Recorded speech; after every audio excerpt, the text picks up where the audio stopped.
The worst punishments in human history, man. All right, let's get it. Let's start with the bad and slowly work our way towards the stuff of nightmares. Number 10, the Rat Dungeon. If you were alive in London, England during the medieval period, you would have definitely heard about the Rat Dungeon, since this punishment struck paralyzing fear into the hearts of even the most hardened criminals. This was a cell that was located at the bottom of the London Tower, where prisoners were shackled and chained in complete darkness. But here's the thing, the dungeon was connected to the nearby river and just below the river's waterline, so that when the water levels rose, all the rats that lived along the riverbed would be pushed out of their shelters and forced to swim downstream. This would of course lead the hungry and angry rats towards the entrance of the dungeon, where they would then come face to face with the prisoner. But to the unlucky prisoner, he never actually saw anything, and all he would hear were the soft scurries of the rat's feet entering the bro, I hate rats, bro. That's like one of my phobias, bro, for real.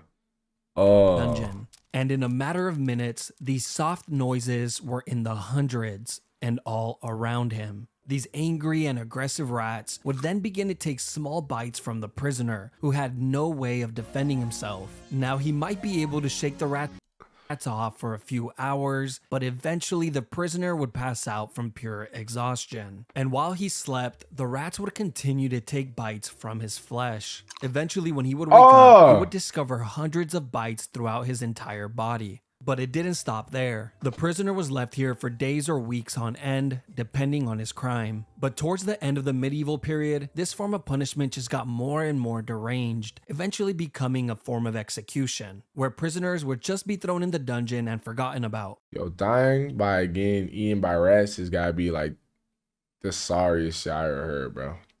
Wow. Yo, kill me any other way, bro. Not by no rats, bro. Number 9, the rack. This was yet another I heard about this that took one. place in the They London stretch you, Tower. right? The rack was a torture device that was used in many places throughout history. This form of punishment was originally designed for getting a confession, usually from criminals, slaves, or prisoners of war. The device looked like a large ladder, but instead of secure steps, they would actually rotate like a rolling pin. You see, when a prisoner was placed on the rack, he would have his feet and wrists tied to a ratchet pulley system, where 2 legal officials would slowly tighten the ropes and locking them in place. Yo, question, could this make me taller? Yo, not that I need it, you know what I'm saying? Not that I need it.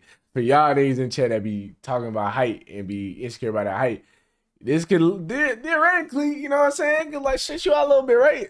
Placing an increasing amount of Don't strain try on the that, prisoner's Jay. I'm shoulders, playing. hips, I'm playing. knees, and elbows. Don't get no with ideas, every single dog. turn. This was all done to get information, but of course, a lot of the times the truth was not accepted as reality, and the prisoner would then begin to say whatever he believed the officials wanted to hear. Sometimes it would work and the prisoners would be let go, while other times they would be tortured even more for lying. When the whole ordeal was over, prisoners were usually released with dislocated joints, but oftentimes they were left completely paralyzed. Damn. That was the case in England in 1447 when a 25-year-old... England's in the lead right now for most effed up punishments. Yo, England, y'all British Navy soldiers, damn, what is you scallywags? girl named Anne Askew would be tortured on the rack for hours and hours on end and left completely paralyzed after all her joints were dislocated. She was then carried on a chair and burned alive at the stake. Damn! All this because she read and memorized scriptures from the Bible, which she preached in private to a small group of women, which were the exact women she refused to name and expose during her torture. You see, she a rider. See, she a ride or die though. Like, hey, you know, they be snitching out here, but she a real one though. She didn't snitch on the gang. In this time period, if you followed any religion other than the Catholic Church, you better not say a word to anybody, including your own husband, which was the person that turned her in. Damn, Number wow, 8, no loyalty. keel hauling. This brutal punishment was carried out at sea on sailors who would steal or be violent towards others and would usually result in death. Keel hauling would start with a sailor having his arms tied with a rope, then looped around the entire circumference of the ship before being tied off to his feet. The sailor would then be thrown overboard while the group of men on board pulled on the rope to slowly drag him around the outside of the ship, including over the keel, which is how this punishment gets its name. But a lot of the times, the sailor wouldn't even have to worry about it. Yo, they just getting mad creative with these punishments for real. Like, I feel like they, yo, humans are barbaric. You have to realize this. They low key enjoy torturing people. Let's keep it a buck. Since they were dead before they ever reached it. Kinda just depends on how hard the guys on the rope feel like working that day. Not only would the sailors be drowning and getting their backs and necks broken on the keel, they were also getting sliced apart like a cheese grater by all the sharp barnacles on the outside of the ship. But if by some miracle a sailor actually happens to make it all the way around the ship without dying, one of three things will happen. 1, he would be sent for round 2 and for sure be dead by then. You thought it was over? 2, be freed and allowed back on the ship, where he would then slowly die to infections. Yeah. Or 3, right. live the rest of his life single and being What is made wrong fun with of, us? since Hey, he was listen. now fully covered in scars from Humans head to are toe. evil. Number 7, crushed by elephants. Now we are getting to the part of the list where living is no longer an option. This form of punishment has been used. This is yeah, you're dead. Like, you're executed. Like, no form of survival at all. many countries throughout history. The ones, but was the most other ones you recently could have used probably by survived. India in the I would have 19th survived, century, 100%, right? Which is really not that long ago if you really think about it. Like, your great grandma could have witnessed one of these. What type of crimes would you have to commit to be crushed by an elephant, you might ask? Well, apparently if you failed to pay your taxes, that was good enough. Hey, lucky we don't have that now. You know what I'm saying? You know what I'm saying? Hey, I'm Joe. Hey, listen. Hey, IRS, man. I'm paying all my taxes for real. Hey, everybody watch me pay your taxes, man. And of course, stealing They coming for enemy me? soldiers Nah, bro. also a great way I to paid become my a consumer. taxes. But the most disturbing case in I history was did. when the A fourth lot. Like, Mughal damn. Emperor of India ordered an enormous amount of criminals to be crushed to death in a single day, simply because he was bored and needed some entertainment. Of course you don't, the guy bro. Who I forgot to pay his do. taxes, crushed. The man who stole an apple from the local market, crushed. The little orphan who jaywalked across the street, crushed. The man who murdered his neighbor and added his remains to a large pot of tomato soup, then fed that soup to his family Bro, and watched them you eat it don't from the have to shadows believe with a it. creepy You, smirk Jay, on you don't his have face. to believe nothing, bro. He's all right. IRS, Apparently they he don't makes want to a have to damn good believe soup. it. There are a few ways that this public execution goes down, but one thing always stays the same. There's always a guy on top of the elephant controlling its every move. Look at this And this was very psychomaniac, bro. intentional. Look how you drew him too. Psychomaniac. Look, he's getting a high off killing, stomping people. As this was meant to GTA. showcase just how amazing the ruling class were. I mean, look at them. They can control an elephant. Now be impressed. The first method of execution was the one that you better pray for if this was going to be your fate. Here, the criminals would have their arms tied behind their back and their heads placed on a pedestal, where it was then crushed like a grape by the elephant's foot. Now, the second method is much more cruel. The criminal would be placed flat on the floor with their arms tied behind their backs. Then the elephants would be guided to walk over the person's body, and hopefully the criminal would die on the first go. But sometimes they just end up crushing a leg or an arm, so the elephant then has to make a U-turn and try again and again and again.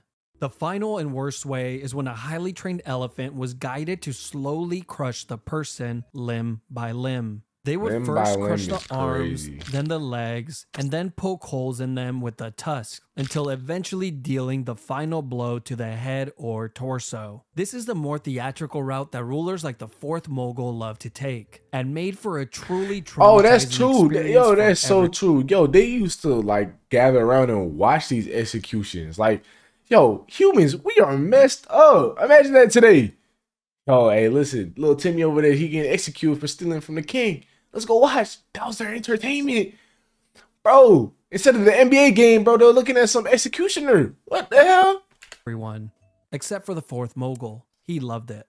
Number 6, impalement. Probably one of the grossest and most cruel forms of punishment on the list. This has been used by a few countries throughout history, but was most recently used in Egypt in the 17th century, usually against criminals that were highway robbers, grave thieves, or anyone who would try and start a Grave rebellion. thieves? This punishment would start by having a criminal lay flat on their stomachs with their arms tied behind their back. They would then be sliced open with a razor to increase the size of their back door. And as soon as that incision was made, the cut would be lathered with paste to Oh, I know where this is going. Oh, hell no. instantly stop the blood. They would then thrust in a long wooden stake that was the width of a man's arm, which was sharply tapered on one end. They then begin to hit the wooden stake with the mallet, pushing it further and further in.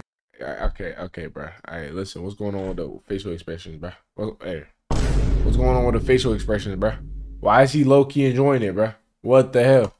And of course, the steak was greased up beforehand to make this process a lot smoother. And once the steak has popped out of the criminal's shoulder, head, or mouth, they were pretty much long gone. He is then planted next to a busy road, like a Halloween decoration, to remind everyone that this is what happens when you break the law. They will be left there for the Imagine entire that day was you. and I removed don't the want to following imagine morning that. before Thank the you. body begins to stink. But wait, there's another version of this as well. You see, on some occasions, the criminals would only be impaled just deep enough to keep them in place, but not too deep that it would cause immediate death. They would do this by having stakes that had a seated position on They'll them just to prevent keep the you person up there with a rod firmly planted up yo. from sliding down any further. They would then be placed on a busy road where they would suffer for hours and hours, pleading to people walking by for help, until eventually succumbing to their wounds. Number 5. Poena Cullae. Poena Cullae is Latin for penalty of the sack. And that's exactly what it was, just a lot more terrifying and cruel. This was an exclusive punishment for anyone that would murder their own family members. This was first seen in the 2nd century in Rome, but would later be used by the Germans in the 18th century. This all begins with a convicted murderer being placed inside a thick leather bag. But just to make sure the man isn't lonely, they would then add a dog, a rooster, a viper, and a monkey. I don't know what these animals did to What the hell? Yeah, that's a recipe for your getting mauled alive, bro. deserve this, but hey, at least the evil family murderer doesn't die alone. Once all the animals are added inside the bag, it is then sewn shut, creating an almost airtight seal. Now you would think this would be horrible enough, but no, this is just the beginning. Because as soon as the bag is sewn shut, it is then tossed into the ocean. But don't worry, later on, these murderers would be given the option to either be placed inside the leather bag or be sent to perform at the Colosseum, where they can perform the act of being mauled to death in front of all of their loved ones and peers. You know, at least they had the option. This is just Number evil. 4, Yeah, it is. Rats. This is one of the most sick punishments. They love rats. Yo, this is why rats have a bad reputation, because of the plague also, but because they also were used as like freaking executioner tools. Like, damn. In history, and it involves the use of rats. I will cover 2 of them here as they are very similar. The first use of this form of punishment dates back to 1568 during the 80 Years' War. A Dutch leader named Diederik Sonoy would often use this method of punishment, which involved placing a rat inside of a clay bowl, then placing it topside down on a prisoner's stomach, chest, face, or groin. Then the back of the bowl would be I heard about heated this with one. This is either a a common one. torch or some coals, causing the rat to go into a full-on panic, trying to escape from the heat. And its only way out was to burrow into the human. Once inside, it would continue to chew and tear apart whatever was in its way, desperately searching for it. Bro, this has gotta be the worst one. I'm sorry. What is this, number 4? I'm sorry, bro. What the hell? A way out. Eventually, the rat finds It its gets way worse. out of the maze and survives. The same could not be said for the prisoner. But the second method was much, much worse, and was highly secretive since it was used under the guidance of the dictator Augusto Pinochet, where he held power from 1976 through 1983. They called it the rectoscope. And I'm sure you have already figured out where this is going. Yes, it's exactly what you think. They would place a tube on a prisoner's back door, then insert a rat inside of the tube. Bro. The rat would then begin to burrow its way in. These people were so sick that they actually expected the prisoners to answer questions while this was going on. Eventually, the rat would find its way in and begin to move forward to find its way out. Nobody really knows how many people died from this punishment, but we do know that a ton of people went missing when this dictator was in charge. Number 3. Nah, he was doing it for fun. Oh, no, you sicko. Oh, you sicko. Oh. The last known use was in the early 1900s in Afghanistan. This all came to light in 1921 when the National Geographic published this image in their magazine. This was also used in the United States from time to time during the 17th and 18th century. One notable example was in Boston, Massachusetts, where a few pirates were hung at the Boston Harbor, which served as a warning to any sailors that were approaching Boston. Now let's talk about England, since they love this form of punishment so Yo, much. England #1. Yo, England got it. Got it for real. In England, this was used on traitors, murderers, pirates, and they be making fun of us because we got guns and shit. Like, bro, y'all were having rats and all that. Burning through people and shit. Punishment so much. In England, this was used on traitors, murderers, pirates, and thieves. But after the year 1752, the Murder Act was passed, which required that all convicted murderers must be put to death by being publicly dissected or by gibbeting of some sort. And over 134 confirmed people met this fate. The most common form of gibbeting were actually cages, and they looked like this. It was an all-steel cage that was shaped tightly to the form of a human body, which was so tight that it would not allow the person inside to move. They were then hung 30 feet or more off the floor, usually on a public road or waterhole, to ensure that the most amount of people could witness this monstrosity. But I can only assume this was more annoying than anything, since every time you get thirsty and needed to fill up your container of water, you would have to deal with a dying man begging you for a sip. Over here! But the annoyance and torture of the public didn't stop there, because after the criminals would die in the cages, the body would be left inside to rot for years and years on end. I don't think that's the worst one, though. Complaining that the smell of death was that's not the worst one, bro. So pungent that they couldn't even sleep at night. There's even been reports that some human remains stayed inside of these cages for over 20 years, before a government official would finally remember to clean it out.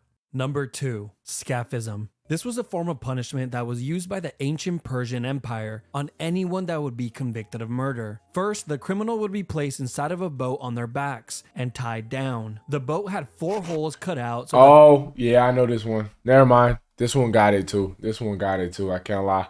There's something to do with honey and milk and all that. Like, yeah. The person's arms and legs would be outside of the boat and in the water. They were then force-fed large quantities of honey and milk until their stomachs were visibly full. They would then proceed to lather their entire body with the milk and honey as well. After all these steps were completed, he was then pushed out to the middle of the lake where he was completely exposed to the heat of the sun. But the sun would soon become the least of his worries. You see, the reason they fed him milk and honey was not because it was a great last meal, but because this combination causes the person to get extreme diarrhea, which mixed with the sweet honey attracts rodents, bugs, wasps, bees, flies, and whatever other animals live near the lake. Yeah, this one got being tormented by the animals throughout the entire night, you would think that the daytime maybe gets a little better. No, because as soon as the sun rises the following day, the person inside of the boat gets another gigantic meal of milk and honey and an additional lathering. This would be done on a daily basis to and these men have to deal with this diarrhea. Ugh, that's nasty. Prolong the punishment for as long as possible. It was also well documented that the rodents would continuously attempt to burrow inside of the person through their back door. They were probably trying to get a head start on their next meal. A writer named John Sonaris wrote in great detail. Whoever came up with that is a sicko. Like, I know all of these, all these are sicko. But that one especially is creative as hell. I'll give him that. But that one, like, you really have to have a messed up mind. Like, who thinks of that? That's nasty as hell. That's the most nasty one. These incidents. He would go on to say that it was one of the most horrid and cruel forms of punishment since it was terribly long and seemed to have no end in sight. He wrote about a man who survived for an entire 17 days before he finally died from his wounds. Apparently, the man spent his last few days with his entire face completely covered with wasps, and his flesh rotting away, filled with swarms of parasites and worms, all while being covered in his own filth. That is number 1. Yeah, nah, that one got it, bro. I can't lie. What? Because that's just long. Like that's a. You have to think of these punishments. Like the rat one is that one's tough too. But bro, this is over a period of days. You're just rotting for real. The oubliette. Oubliette simply means to forget in French. This was a punishment that was used in many places throughout history, including in the London Tower, which had a small... I feel like the longer your punishment lasts, it's like the worse, you know what I'm saying? Room called Little Ease. Not only was this room pitch black, it was also so small that prisoners could not sit, stand, or lay down while inside it, and they would be left in this uncomfortable position for days on end. One of the most famous oubliettes is not the one in the London Tower, but in the neighboring district of Warwick, inside of Warwick Castle. Here, deep underground in the castle's dungeons, is a very small and narrow I'm cell. glad this bro said I do not want to see an IRL pic of any of this. Yeah, this is why we're watching the drawings version. Like, yeah, Completely made of stone, which has a metal door to close it shut. Prisoners were tossed inside of the cell and forgotten about, as the name implies. The prisoner would just have to sit there and wait for their inevitable death, which usually came in a few days from dehydration or starvation. That's kind of calm. Now, of course, this would be the best case scenario, because in reality, most of the time there would already be a rotting corpse inside of the cell to keep the new prisoner company. The previous occupier of the cell would serve as a daily reminder of his upcoming fate. But that's not the only companions that he will have, since the underground dungeons are Of course, they got rats. Like, bro, like, of course. Completely infested with rats that have developed a taste for human flesh. But wait, there's more. These oubliettes existed in many of the castles throughout Europe, and in recent times, they have actually discovered these dungeons with dozens, if not hundreds, of human remains inside of it, as proof that they were hardly ever cleaned. Like in Leap Castle of Ireland, where in 1900, during the castle's renovation, a worker found a small opening behind a wall inside of the chapel. This hole had an 8-foot drop that led to a large oubliette, and what the worker found inside shocked him, since it was filled with so many skeletons that they needed multiple cartloads to that's a crazy kind of discovery. I'm not gonna lie. That's some horror movie type shit. Clear it all out. But just when you think this section is over, it just keeps on giving. You see, there's been many stories of men who have been placed inside one of these dungeons and kept alive for years and years on end, surviving off crumbs of food and minimal amounts of water, prolonging their inevitable demise for as long as humanly possible. These cells were sometimes even placed on ground level so they can hear the voices. Yo, nah, that's messed up. Yo, nah, that's fucked up, though. I can't lie. They can see, yo, that's kind of like prison though, for real. Like, that's just prison. Like, everybody having fun outside. Damn. Of the people outside, an experience that they will never get again in this lifetime. Oh, that's tough. That's real tough, bro. Yeah, I'm glad this was drawings, man. Beautiful drawings, bro. Because if I saw an image, I think I would literally unalive myself.